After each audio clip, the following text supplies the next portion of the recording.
Hey guys, Ultra Maximus here, and I've been watching a couple videos on people who are talking about Transformers and shrinking in size. And they are. And I've got a slew of figures I'm going to show you and kind of go through and talk about this process, what's going on, what I think's going on. This is a discussion. This is not a complaint to Hasbro at all. In fact, I'm going to commend them, and I'll explain why.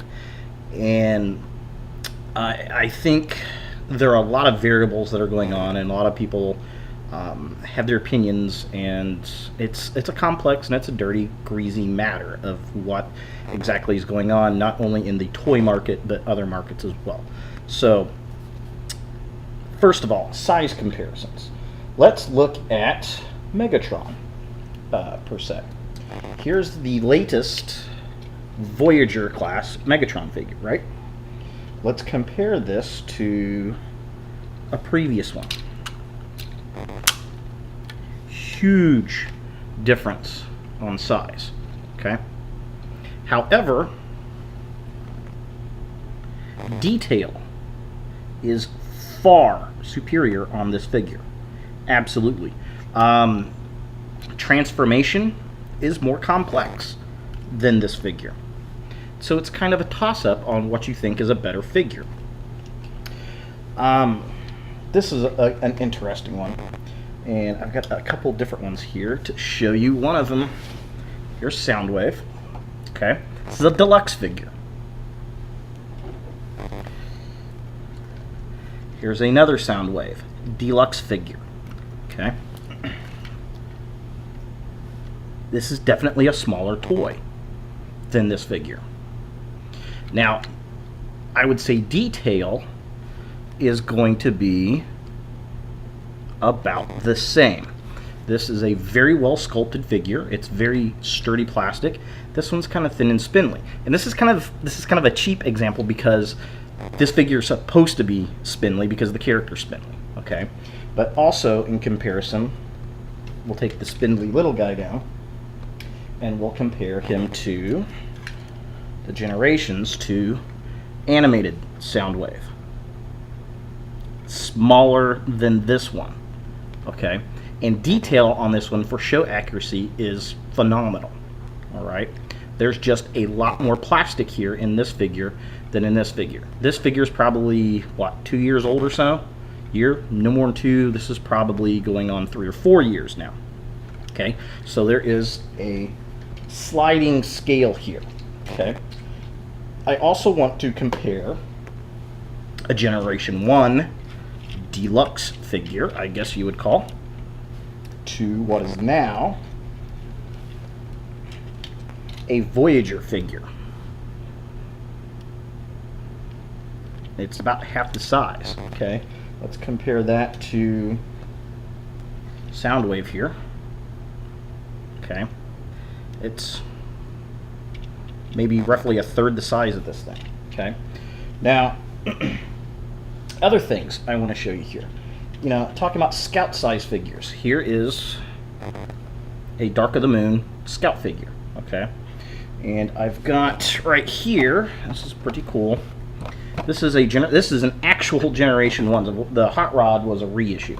This is a real Generation 1 from Japan. My father got this for me in Japan way back in the day. And this is actually the only figure I have for my original Transformers collection. Okay, box is still in awesome condition. And here's the toy. Okay, this toy has been played with. I used to play with it quite a bit. The stickers have some rub on them, but all in all, it's in really good shape. Okay, and this is a Takara Tomy 1985 is what the print says on there. Okay, so roughly a Scout size toy then, roughly a Scout size toy now, well, definitely a Scout size toy now, approximately the same. Okay, although this one has got metal in it. Other comparisons here that I want to show you are this right here. We'll say here's a current Legends class figure. This is the previous generation of Legends class figures. It's probably about a third of the size. Okay. For comparison's sake, here is a world's smallest, which is probably about half the size. But plastic-wise, it's probably about the same. They weigh about the same. This one's actually a lighter plastic. So, are they getting smaller? Absolutely. Okay. Here is a good example of Dark of the Moon Shockwave. Okay. Compare him, say, to animated Shockwave. Okay. This is a little bit smaller than this figure. I've got a lot of stuff that's still in box. I have not done reviews on, by the way. All right. Compare some other figures here. Let's see. Here is a Bumblebee figure that I just bought yesterday, actually. TV's blaring. I'm gonna turn it off real quick. Or is that the lamp? Yeah. So I got this yesterday. Okay, actually, this is the laptop. $7, which is, this is actually going to go to my nephew. Okay, it is roughly the same size as my Perceptor here. Okay, this is the Generations Reveal the Shield Perceptor that came out, and this is a great figure. It's good size, great detail, and well, I would say this is a great detail figure. It's a Bayformer. I'm not a fan of them, but for transformation wise, it's got the nice big thick heavy mech tech figure or weapon in it, and it's a decent figure, especially for $7. Whereas this figure will run about $15, right? This I just got yesterday, and I'm going to do a review on it here shortly. $15 Walmart. Okay, Dark of the Moon. Here is Laserbeak. I got that for $12. They're roughly the same size. In fact, I'm going to say with Laserbeak's mech tech, there's more plastic involved in here. Okay.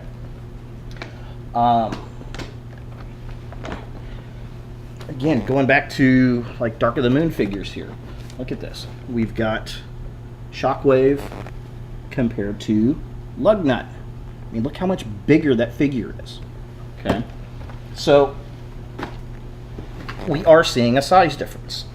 Not necessarily a bad thing, I would say, but not necessarily a good thing. Now, there's another class of figure here I'm going to show you. I'm going to stop the video for a second so I can get these things, and I want to do a comparison on those size, and this is going to be for a couple years here. Okay, so I got some comparisons for some larger figures here. And I'm going to start off, this one's a few years ago. We've lost pieces here. There is Unicron. Massive.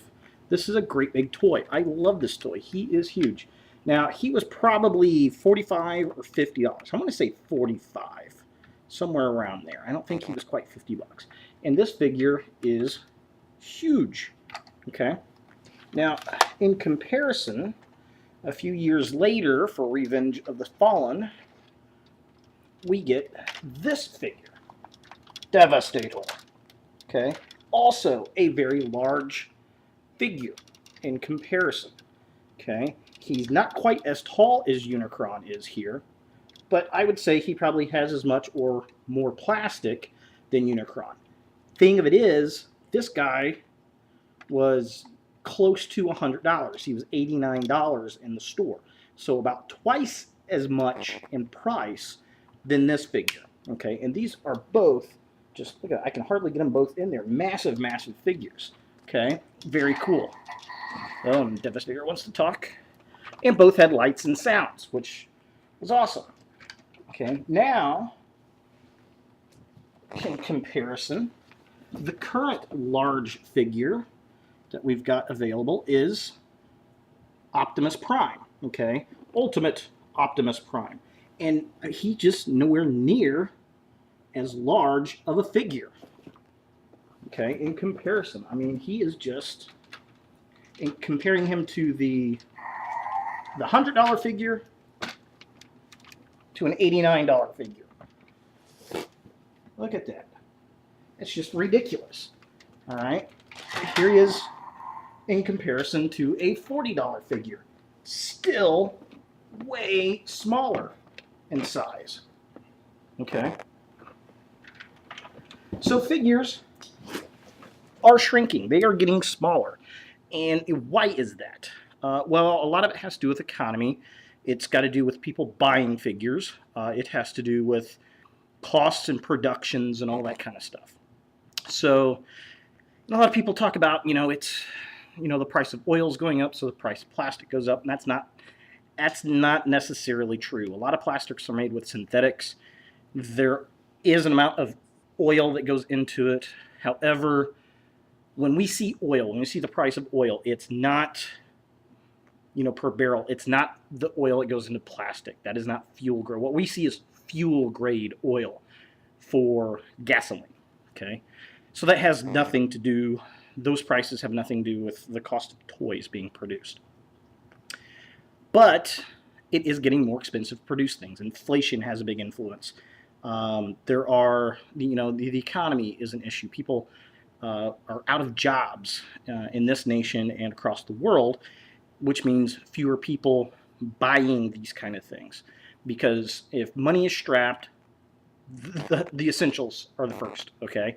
You got to pay for rent, you got to pay utilities, you got to buy groceries, okay? Toys are in the back of the stove, if at all.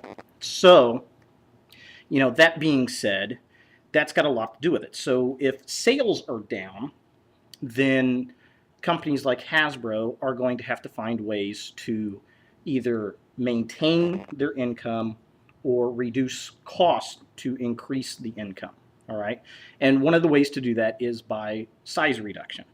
So they can shrink it down just a bit, put in more detail, which is very nice. We're getting so much better detail in figures these days, on the most part, than we have in the past. And I think that's kind of a compensation. It is to me, at least. So we get a slightly smaller toy that has better transformation. It has better detail in it for the same price or a couple bucks more to deal with inflation. Another thing you're seeing is the reduction in packaging. So packaging generally is getting smaller, which I think is nice, because that's an easy way to reduce costs on the manufacturer's end, because the larger the packaging, the more expensive it is to store and ship and print and all that kind of stuff. So that is a smart move on the manufacturer's end. The other thing is, sales. And that's got another thing to do with it, is it's not, a lot of people, well, Hasbro has to make toys, and they have to make it for the kids, because these are all about kids. It's kids' toys, and that the collector is not a big part of it, and that's not true. Problem is, Hasbro is a multifaceted company, okay? And they're one of those product lines where they've got a bunch of different points. Should they go for the market for the kids, for the collectors, middle of the road kind of stuff? And their brand is a little unique in the fact that it needs to hit multiple markets to sustain, okay? And, that's unusual for a company, and that does cost.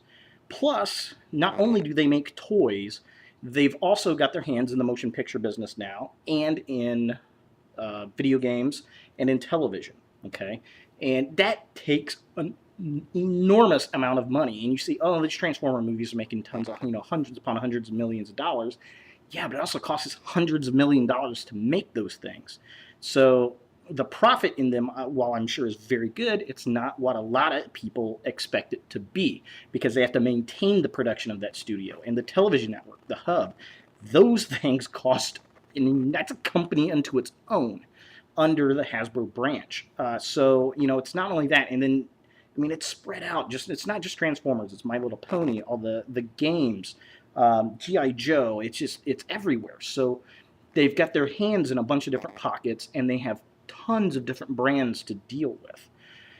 So, and the big thing is sales. If you don't buy them, they're not going to make them. And that was something I saw on somebody's video. I can't remember who it is off the top of my head now, that said the best way to get changes made or get your voice heard is to contact Hasbro, email them, letter campaign, et cetera, et cetera, et cetera. And, I'm going to tell you, I've worked in major companies before. I've worked for major corporations, and that doesn't work.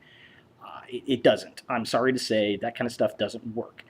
It depends on the company, maybe they might look at one letter at a meeting every quarter. A couple letters, couple emails. But all in all, that doesn't work.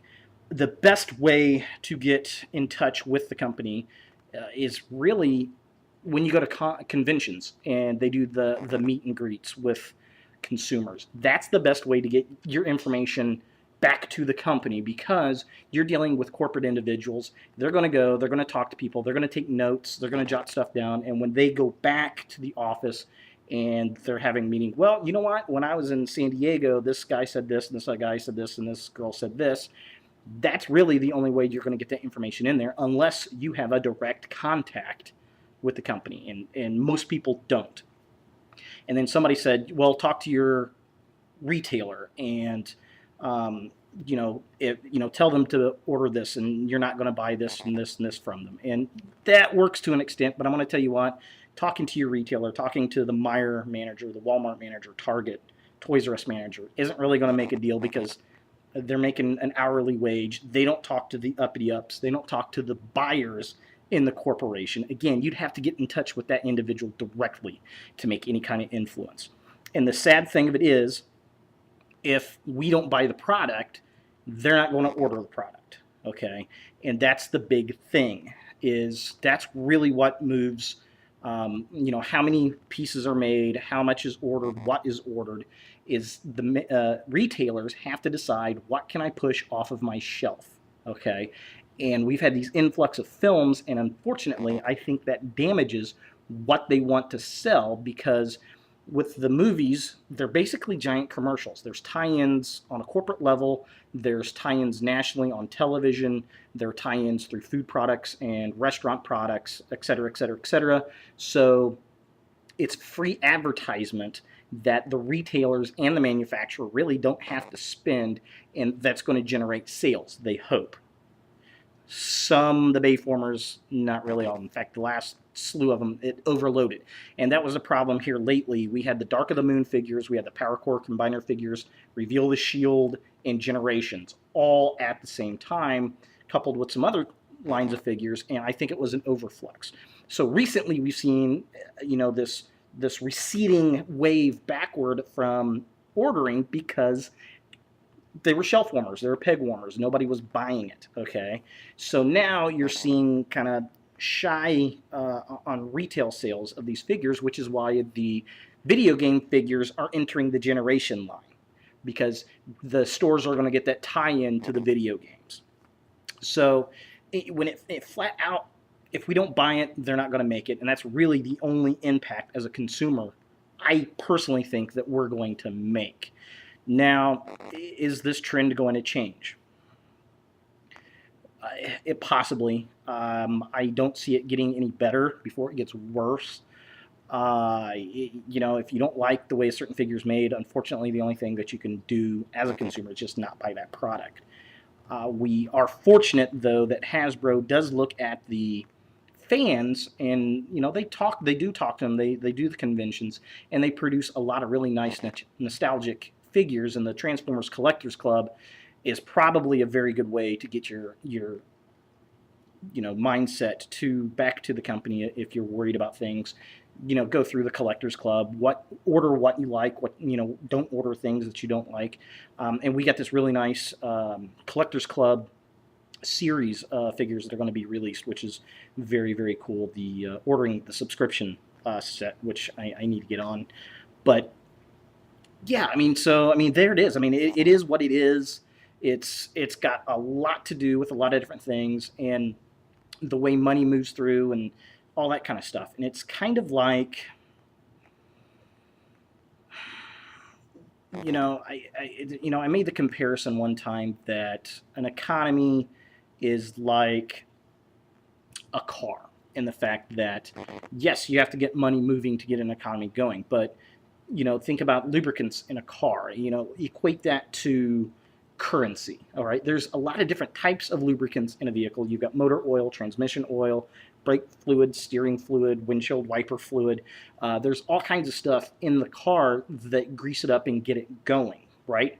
Well, an economy is the same way. In one aspect, we need retailers who are manufacturing these, putting them out, which employs individuals, gives them the disposable income to go out and buy other things, which then in turn other companies are able to produce more and hire more and sell more, and it feeds off of each other, and you've got different levels that this money is going to, right? And an automobile is very, very similar.